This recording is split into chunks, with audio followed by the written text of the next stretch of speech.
ಊಟ ಹೆವಿ ಆಯ್ತಾ? ಊಟ ಆದ್ಮೇಲೆ ನಾವು ಡೈಲಿ ಮಾಡೋ ಮಿಸ್ಟೇಕ್ಸ್ ಎಷ್ಟು ಗೊತ್ತಾ? ಈ ಕೆಳಗ್ ಹೇಳೋ 5 ಕೌಂಟ್ ಡೌನ್ ಸ್ಟೆಪ್ಸ್ ನಲ್ಲಿರೋ ಕಾಮನ್ ಮಿಸ್ಟೇಕ್ ಮಾಡಿಲ್ಲ ಅಂದ್ರೆ ಡೈಜೆಷನ್ ಕೆಡಲ್ಲ. ಹೆವಿ ಊಟ ಆದ ತಕ್ಷಣ ಸ್ವಲ್ಪ ಮಲ್ಗಣ ಅನ್ನೋ ಫೀಲ್ ಬರುತ್ತೆ, ಅದೇ ದೊಡ್ಡ ಮಿಸ್ಟೇಕ್. 10 ರಿಂದ 15 ನಿಮಿಷ ನಿಧಾನವಾಗಿ ವಾಕ್ ಮಾಡಿ ಗ್ಯಾಸ್, ಬ್ಲೋಟಿಂಗ್, ಶುಗರ್ ಸ್ಪೈಕ್ ಎಲ್ಲ ರೆಡ್ಯೂಸ್ ಆಗತ್ತೆ. ಊಟ ಆದ ತಕ್ಷಣನೇ cold water, soft drinks habit ಖಂಡಿತ ತಪ್ಪು. ಬಿಸಿ ನೀರು ಅಥವಾ ಜೀರಿಗೆ ನೀರು ಹೊಟ್ಟೆ ಭಾರನ ಸ್ವಲ್ಪ ಕಡಿಮೆ ಮಾಡುತ್ತೆ. ಇಲ್ಲಿವರೆಗೂ ನಿಮ್ಗೆ ರಿಲೇಟ್ ಆಯ್ತಾ?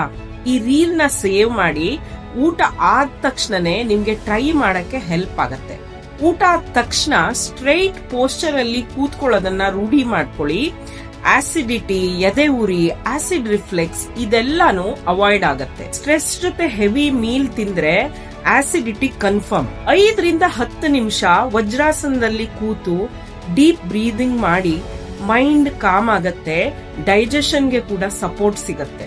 ಊಟ ಆದ ತಕ್ಷಣ ಸ್ವೀಟ್ ಕ್ರೇವಿಂಗ್ಸ್ ನಾರ್ಮಲ್, ಆದ್ರೆ ತಕ್ಷಣಕ್ಕೆ ತಿನ್ನೋದು ತಪ್ಪು.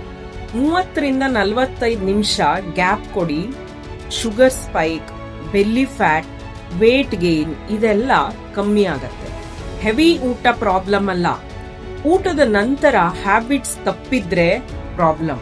ನಿಮ್ಮ ಡೈಲಿ ಊಟ ಹೆವಿ ಊಟದ ತರ ಫೀಲ್ ಆಗ್ತಾ ಇದ್ರೆ, ಡಿಸ್ಕಂಫರ್ಟ್ ಆಗ್ತಾ ಇದ್ರೆ ಇಗ್ನೋರ್ ಮಾಡಬೇಡಿ. ಡೈಜೆಷನ್, ಆಸಿಡಿಟಿ, ವೇಟ್ ಗೇನ್ ಇದೆಲ್ಲದರ ಬಗ್ಗೆ ಡೌಟ್ ಇದೆಯಾ? ಮೀಲ್ ಅಂತ ಡೈರೆಕ್ಟ್ ಮೆಸೇಜ್ ಮಾಡಿ. ಈ ತರ ಹೆಲ್ದಿ ಡೈಲಿ ಟಿಪ್ಸ್ಗೋಸ್ಕರ ನನ್ನನ್ನ ಫಾಲೋ ಮಾಡಿ.